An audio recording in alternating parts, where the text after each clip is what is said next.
Bruno Fuchs, bonjour. Bonjour. Et bienvenue, député modem de la 6e circonscription, si je ne me trompe pas, du Haut-Rhin. Il doit faire chaud d'ailleurs là-bas. Il fait très chaud, comme ici d'ailleurs. Partout.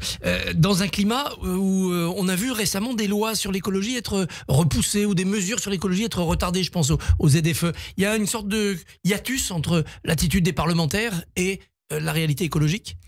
Non, d'abord, parce que la réalité écologique est quelque chose de moyen, de long terme, et ce n'est pas les ZFE qui sont plutôt destinés à la qualité de l'air, plutôt qu'au réchauffement.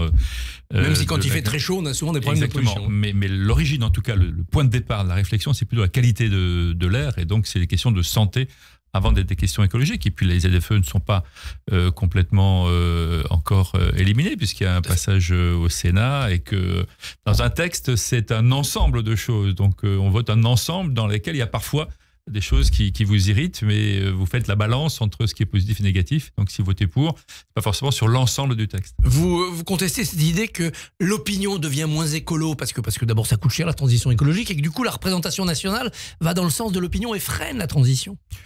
Oui, on peut dire les choses comme ça, mais je ne pense pas que fondamentalement on soit moins écolo, sauf que ça fait beaucoup d'efforts et que on a cette formule, fin de la vie, fin du monde, fin du mois, oui, bien sûr. Donc du coup, il faut arbitrer entre les deux. Il y a des séquences, il y a des cycles. On voit bien qu'il y a des cycles, et là on a un cycle plutôt d'efficacité. Et puis il faut quand même, moi je fais ce que je peux personnellement et politiquement pour qu'on pousse très très vite sur les questions de climat. Mais il y a aussi quelque chose qu'il faut avoir en tête, c'est qu'on fait 1% des gaz à effet de serre, et que la Chine, les États-Unis, l'Inde, la Russie, d'autres pays contribuent beaucoup, beaucoup plus. Donc si nous, on fait des efforts désespérés en se faisant extrêmement mal, mais que ça n'a pas ou très faiblement d'impact, la solution n'est pas là. La solution est aussi d'aller faire le plaidoyer en Chine. Comme on l'a fait lors des COP successives. C'est ça qu'il faut faire aussi. Oui. C'est compliqué de suivre l'Assemblée nationale en ce moment. La loi audiovisuelle publique, hier, rejetée d'emblée par une motion de rejet. Oui. Et on n'arrive pas à savoir si c'est un fiasco pour le gouvernement et la ministre de la Culture, ou au contraire une ruse, parce qu'en renvoyant la loi au Sénat telle qu'elle en était sortie, on gagne du temps. En tout cas, c'est pas un fiasco. À l'arrivée, ce sera pas un fiasco. C'est peut-être un coup de 24 heures politique, en tout cas. Mais le texte n'est pas rejeté. Et ce qui est rejeté, c'est la discussion du texte. Donc, la gauche, les filles écolo et les PS décident de déposer une motion de rejet sur ce texte-là. C'est rejet de la discussion. On n'en parle pas. On n'en parle pas. Et le RN l'a voté d'ailleurs, cette motion de rejet. Oui, pour d'autres raisons, justement. Voilà. Mais si on a un peu de temps, je vais vous expliquer, mais on n'en parle pas. Et ça, c'est quand même la négation de ce qu'est le Parlement, de ce qu'est même l'existence d'un parlementaire. Vous venez pour débattre de textes. Vous n'êtes pas d'accord, c'est dans le débat, justement, que vous faites avancer la discussion et la qualité d'un texte. Ne pas débattre, c'est un non-sens. Je veux dire, bon, c'est ce que font souvent les filles d'une motion de rejet. Là, c'est le cas. Le RN se dit, et on va être plus royaliste que le roi, on va surjouer le coup, et on va voter cette motion de rejet, tout simplement parce que le texte est prévu sur 48 heures, et que la gauche a prévu des tas d'artifices pour que le texte ne puisse pas être débattu dans les 48 heures. Donc en accélérant, en rejetant le texte, on accélère finalement le renvoi au Sénat, et donc on accélère la procédure, et c'est le Sénat qui va une nouvelle fois discuter de ce texte. Difficile à lire pour les Français, quand même. Mais ce n'est pas lisible. Après, ça a toujours été comme ça. Oui. Là, ce qui est plus compliqué, c'est que comme il y a 3 grands groupes, il n'y a pas de majorité, les coups peuvent venir dans tous les sens. Avant, c'était beaucoup plus lisible, mais des coups de cette nature, ça a souvent été le cas. Mais à l'arrivée, le texte va être débattu au Sénat, il reviendra à l'Assemblée, et il y aura donc un texte, bien sûr, et plus rapidement, parce qu'on va éviter les 48 heures de faux débats à l'Assemblée. Et d'amendements et d'obstructions. Il fera chaud à l'Assemblée cet après-midi, parce qu'il y a une motion de censure qui va être votée en fin de journée. Elle n'a aucune chance d'être adoptée, cette motion de censure. Si le RN ne la vote pas. Voilà. Et le RN, pour l'instant, a annoncé qu'il ne la votait pas. Vous craignez une manœuvre de dernière minute et un coup de Trafalgar ? Je ne pense pas que ce soit le moment pour le RN de voter la censure. Moi, ce qui m'étonne le plus, c'est cette motion de censure du Parti socialiste. Quel sens a-t-elle ? Parce qu'eux, ils disent, on nous vole un vrai débat sur les retraites à la rentrée. On nous vole zéro débat, puisqu'il y aura un texte à la rentrée. Le texte est le résultat d'un dialogue social qui n'a pas était très très fécond depuis 2017. Le Premier ministre a fait ressortir l'intérêt et la qualité du dialogue social. Il n'a pas abouti complètement, mais le dialogue social c'est permanent, ça va continuer. Il y a encore des chances que ça puisse avancer dans les semaines qui viennent. Et donc quand on est au PS, qu'on a fait voter la loi Touraine, 43 annuités de cotisation, c'est-à-dire qu'aujourd'hui la moyenne, vous rentrez sur le marché du travail à 22 ans et 7 mois en moyenne. Après, sur les régions, c'est plus ou moins. Plus 43, ça fait 65. Ça fait 65, ouais. Voilà. Comment on peut aujourd'hui revenir à 62 ? Comment on peut aujourd'hui revenir à 42 annuités et proposer une motion de censure du gouvernement sur quelque chose qu'ils ont eux-mêmes mis en place de façon plus radicale il y a quelques années. Donc mais c'est quoi? C'est de la démagogie du PS ou c'est au contraire une volonté de s'aligner sur LFI et de concurrencer la radicalité de LFI? On est plutôt sur cette logique-là. Je pense qu'il y a eu un congrès, que Olivier Faure change de ligne ou revient sur une ligne plus radicale, qu'il a besoin, pour des questions purement électoralistes, de refaire un front de gauche, et donc il se cale sur la position de LFI. C'est un calcul complètement politicien, de bases œuvres politiciennes, et qui montre que le PS n'est pas fiable aujourd'hui, tout simplement. Le pacte de non-censure, c'est vraiment fini ? Je ne sais pas, on verra.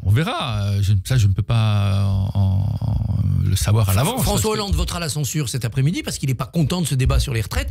Et néanmoins, il dit on continue à être constructif ou pas. François Hollande, il est lié aussi au Parti Socialiste. Il ne peut pas être en solo au Parti Socialiste. Il a essayé de prendre la majorité au Congrès et il n'y est pas arrivé. Donc, il est obligé de donner des gages de légitimité. Mais quand vous regardez, comme l'a dit le Premier ministre, les déclarations et la façon de faire de la politique de Michel Rocard ou de Jacques Delors, mais même de François Mitterrand, qui disait qu'il vaut mieux essayer de contribuer à faire avancer le pays que d'être dans l'opposition systématique.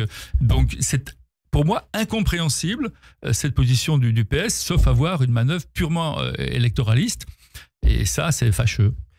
On en profite aussi, à gauche, d'une certaine dispersion, voire dislocation de ce qu'on appelle le bloc central, de ceux qui participent au gouvernement et qui sont censés le soutenir. Ces derniers temps, ça a été le cas. Est-ce que vous le ressentez à l'Assemblée ? Oui, je le ressens. À l'Assemblée, on a une mobilisation des parlementaires du centre, notamment de PR, qui est beaucoup plus faible Ensemble pour la que République, la moyenne. Ils se désintéressent, ils sont démotivés. Soit ils sont dans leur circonscription pour travailler sur des sujets plus locaux qui sont quand même plus satisfaisants, parce que localement vous avez plus facilement des résultats quand vous occupez de sujets locaux.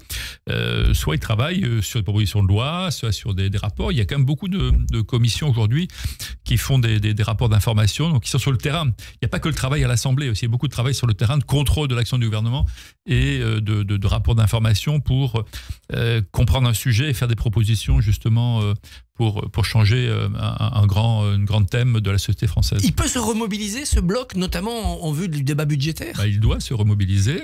Pour cela, il faut que le Premier ministre les mobilise également. Mais il doit se mobiliser, sinon, effectivement, la vie politique n'est plus compréhensible. Vous êtes électeur, vous avez donné votre confiance à un certain nombre d'élus, ils doivent se mobiliser dans le sens pour lequel ils ont été élus. Donc cette mobilisation, elle est indispensable. Mais je pense que les vacances, en tout cas la pause parlementaire va avoir lieu dans une dizaine de jours. Il sera temps après la rentrée que chacun reprenne ses esprits et revienne avec un autre fond de jeu, une autre stratégie. Pour l'instant, l'état d'esprit pour la rentrée, c'est censure du côté du PS et Marine Le Pen qui pronostique une dissolution. On entend même des voix, y compris au sein du gouvernement, dire notre temps est fini, on sait qu'on est en sursis, ça se terminera avant la fin de l'année. Oui, moi je ne comprendrais pas une nouvelle dissolution, parce que déjà l'Assemblée est ingouvernable comme ça, ou très difficilement, sauf à faire des efforts de compréhension, ce que font les Allemands, ce que font les Hollandais, ce que font les Suisses. Il y a très peu de pays européens dans lesquels il y a une majorité absolue d'un parti qui gouverne. Donc on est plutôt dans une incapacité en France à s'entendre, à discuter et à trouver des points de compromis. Cette radicalité politique, elle est néfaste au pays, et avec une dissolution, on ne ferait qu'aggraver la situation. Aujourd'hui, vous avez quand même, là, on se lamente d'un certain nombre de sujets, mais vous avez quand même 90% des textes à l'Assemblée qui passent, soit de façon consensuelle, soit parce qu'il y a 2/3 des groupes qui votent pour et 1/3 contre. Donc, globalement, la vie du Parlement fonctionne. Elle fonctionne moins rapidement, moins bien, et sur les grands sujets politiques, il y a des crispations et on le voit avec le Parti socialiste et sa motion de censure, parce qu'on surjoue en fait la posture politique, mais en réalité, c'est un Parlement qui fonctionne, qui sait fonctionner. Parlons maintenant des affaires étrangères, puisque vous présidez Bien la sûr. commission. Est-ce que vous croyez au pronostic de Donald Trump? On peut aller très vite vers un accord de cessez-le-feu à Gaza, pourvu que le Hamas accepte les conditions, c'est-à-dire exil les dirigeants et restitution des otages. Ou est-ce que c'est encore un effet de manche? Non, je pense que c'est la vision du président Trump, qui est une vision extrêmement active, parfois un peu simplificatrice, brutale, mais aussi simpliste. Voilà, c'est une vision simpliste et souvent improvisée. Donc l'intention est bonne, mais il ne voit pas la complexité des choses, il ne voit pas comment l'ensemble des acteurs sur le terrain réagissent et comment ils réagissent dans la durée. Ce qui est valable aujourd'hui, on voit bien que dans la durée, ça peut évoluer. Donc cette position, je pense qu'il est sincère en disant ça. Je ne suis pas sûr que la subtilité sur le terrain fasse qu'il n'y ait pas des modes de pensée un peu moins simples, un peu moins 1-2, avec des gens un peu plus retors et complexes dans leur façon de penser. Y compris Benjamin Netanyahou, Y compris Benjamin Netanyahou. qui a intérêt à prolonger la guerre. Y compris le Hamas, voilà, y compris un certain nombre d'acteurs qui ont besoin de continuer à avoir, ils vous disent blanc un jour, rouge le lendemain, noir le surlendemain, donc ce qui n'est pas la façon de voir du président Trump. Avec néanmoins une situation qui s'est clarifiée, ce qu'on a appelé la guerre des 12 jours, l'affaiblissement de l'Iran, ça doit permettre une avancée. Est-ce qu'on joue assez sur ce levier? Je pense que l'avancée, elle est quand même réelle. On va quand même vers un point d'atterrissage, peut-être pas exactement celui que veut le président Trump, mais il est quand même, depuis le 7 octobre, vous avez quand même le Hamas qui est extrêmement dévitalisé, vous avez le Hezbollah qui n'est pas encore désarmé, mais qui peut-être en passe de l'être. La gouvernance de la Syrie a été recomposée, et donc il était logique, après avoir démanteler, ou en tout cas commencer à démanteler une partie des proxys de l'Iran, de s'attaquer au mal lui-même, c'est-à-dire à l'Iran lui-même. Donc il y avait une logique aussi stratégique qu'Israël a suivie. Après, la question du droit international est une autre question, mais la logique, en tout cas, on la comprend. Et une fois qu'on arrive à résoudre la question de l'Iran, eh bien là, effectivement, il y a une nouvelle donne qui se fait au Proche et au Moyen-Orient. Elle ne sera pas exactement celle du président Trump, mais il y a une nouvelle donne qui apparaît, bien évidemment. Mais je pense que l'atterrissage sera un peu plus lent que ce que souhaite le président Trump. Est-ce qu'Israël a tort de résister sur l'ouverture à l'aide humanitaire à Gaza? Je pense que c'est une... Oui, c'est pas qu'elle a tort, c'est que c'est absolument inconcevable de ne pas aider son prochain. Il y a des gens qui meurent de faim, on le voit, c'est absolument épouvantable. Il faut donc ouvrir l'aide humanitaire. Enfin, la France est pour ça. Chaque être humain devrait être dans l'idée d'ouvrir les corridors d'aide humanitaire, d'aide humanitaire pour son prochain. On ne peut pas laisser mourir de faim des gens qui n'ont rien demandé. Je ne parle pas du Hamas, je parle de grande partie de la population palestinienne qui est déjà morte, qui continue de mourir, des enfants, des vieillards. C'est quelque chose qui n'est humainement pas concevable. Un mot de Boualem Sansal pour finir. Il connaîtra son sort judiciaire aujourd'hui. Il risque peut-être des années de prison, à moins qu'une grâce présidentielle n'arrive. Vous êtes optimiste? Non, je ne suis pas optimiste. Je souhaite de tout mon cœur qu'il puisse être libéré. Il y a une deuxième affaire qui est née avant-hier avec un journaliste français, SoFoot, qui est dans la même logique, en tout cas judiciaire. Bon, je pense qu'en appel, Boualem Sansal va être condamné. Voilà, 5 ans, 10 ans, 7 ans, la question n'est pas tellement là. La question est ce que va faire le président Tebboune, notamment de cette fameuse date un peu symbolique du 5 juillet, auquel il y a un certain nombre de libérations de grâce qui sont prononcées habituellement. Et donc on en appelle tous à son humanité pour qu'il puisse effectivement prononcer une mesure d'élargissement de Boualem Sansal. Mais la condamnation, on ne pourra pas y échapper en appel. Est-ce qu'il faut apaiser les relations avec l'Algérie, notamment sur les OQTF, pour espérer ce retour? Je pense qu'il faut, jusqu'à présent, moi en tout cas, j'ai tout fait pour apaiser, pour discuter, pour faire respecter bien sûr la position française, mais pour reconnaître la capacité à dialoguer. Mais si en face, on s'aperçoit qu'il ne respecte pas cette façon de procéder, c'est-à-dire le dialogue et trouver les meilleurs intérêts et pour la France et pour l'Algérie, parce que se couper de l'Algérie, c'est aussi beaucoup de conséquences négatives pour la France. Il faut voir ça, notamment sur les OQTF. Aujourd'hui, vous avez 2 OQTF par semaine, c'est-à-dire quasiment plus rien. Donc on se tire une balle dans le pied. Mais il faudra muscler les jeux si les Algériens ne veulent pas discuter. Bruno Fuchs, merci, bonne journée. Merci beaucoup.